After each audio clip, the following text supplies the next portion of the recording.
ಇರ್ತಾ ರೈಡ್ ಮಾಡ್ಕೋತಾ ಈ ಥರ ನೋಡಿ. ಈಗ ಹಾಯ್ ಹಲೋ ನಮಸ್ಕಾರ.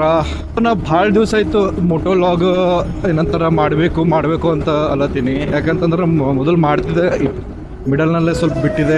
ಈ ಕಡೆ ಪ್ಲೇಸ್ಗಳು ಸುತ್ತಾಡೋದು, ಅದ್ರ ಬಗ್ಗೆ ಹಿಸ್ಟ್ರಿ ತೆಗೆಯೋದು ಅದೆಲ್ಲ ಮಾಡ್ತಿದ್ದೀನಿ. Again I am back to the ಮೋಟೋಲಾಗಿಂಗ್.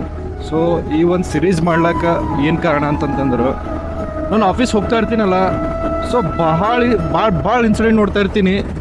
ಹೆಂಗಂತಂದ್ರೆ ಒಬ್ಬರದ್ದು ಲೈಫಿನ ಬಗ್ಗೆ ಇರ್ಬೋದು, ಕೆಲವೊಬ್ಬರು ಫ್ರಸ್ಟ್ರೇಟ್ ಆಗಿರ್ಬೋದು, ಕೆಲವೊಬ್ಬರು ಹ್ಯಾಪಿಲಿ ಹೋಗ್ತಾ ಇರ್ತಾ ರೈಡ್ ಮಾಡ್ಕೋತಾ ಈ ಥರ ನೋಡಿ. ಈಗ ಸೊ ಎಲ್ಲರದ್ದು ಸಿಚುವೇಶನ್ ನೋಡ್ತಾ ಇರ್ತೀನಿ. Bus driver, lorry driver, conductor, passenger ಎಲ್ಲರದ್ದು ಈ ಒಂದು ಏನೈತಲ್ಲ ಟ್ರಾಫಿಕ್ಕು, ಈ ಒಂದು ಆ ರೈಡಲ್ಲಿ ನೋಡ್ತಾ ಇರ್ತೀನಿ ಆಗಾಗ.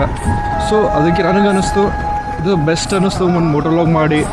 ಸೊ ಎದುರು ಬಂದವರಿಗೆ ಮಾತಾಡಿಸಿ, ಸೊ ಅದ್ರ ಜೊತೆಗೆ ಅವ್ರು ಹೆಂಗೆ ಫೀಲ್ ಆಗ್ತಾರೆ, ನಾವು ಹೆಂಗೆ ಫೀಲ್ ಆಗ್ತೀವಿ ಅಂತ ತಿಳ್ಕೊಬೇಕು ಅಂತ ಮೋಟೋಲಾಗ್ ಸ್ಟಾರ್ಟ್ ಮಾಡತ್ತೀನಿ. ಸೊ ನಿಮ್ದೆಲ್ಲ ಸಪೋರ್ಟ್ ಇರ್ತು ಅಂತ ಅನ್ಕೋತೀನಿ ನಾ, ಬಟ್ ಇನ್ನೂ ಜಾಸ್ತಿ ಸಪೋರ್ಟ್ ಮಾಡಬೇಕು. ಯಾಕಂತಂದ್ರೆ ಇಷ್ಟೆಲ್ಲ ಎಫರ್ಟ್ ಹಾಕ್ಲತ್ತೀವಿ ಅಂತಂದ್ರೆ ಅದು ನಿಮ್ಮ ಸಲುವಾಗಿ, ನಿಮಗೆ ಎಂಟರ್ಟೈನ್ಮೆಂಟ್ ಮಾಡೋ ಸಲುವಾಗಿ ಇಷ್ಟೆಲ್ಲ ನಾವು ಮಾಡ್ತಾ ಇರ್ತೀವಿ.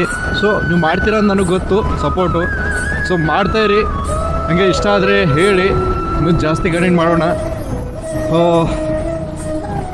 ಹೀಗೆ ಅಪ್ಲೋಡ್ ಮಾಡ್ತಾ ಇರ್ತೀನಿ ನಂದು ಡೈಲಿ ಬ್ಲಾಗ್ ಥರ, ಮೋಟೋಲಾಗ್ ಥರ. ಸೊ ಸ್ಟೇ ಟ್ಯೂನ್ ಆಗಿರಿ, ಸಿಗೋಣ.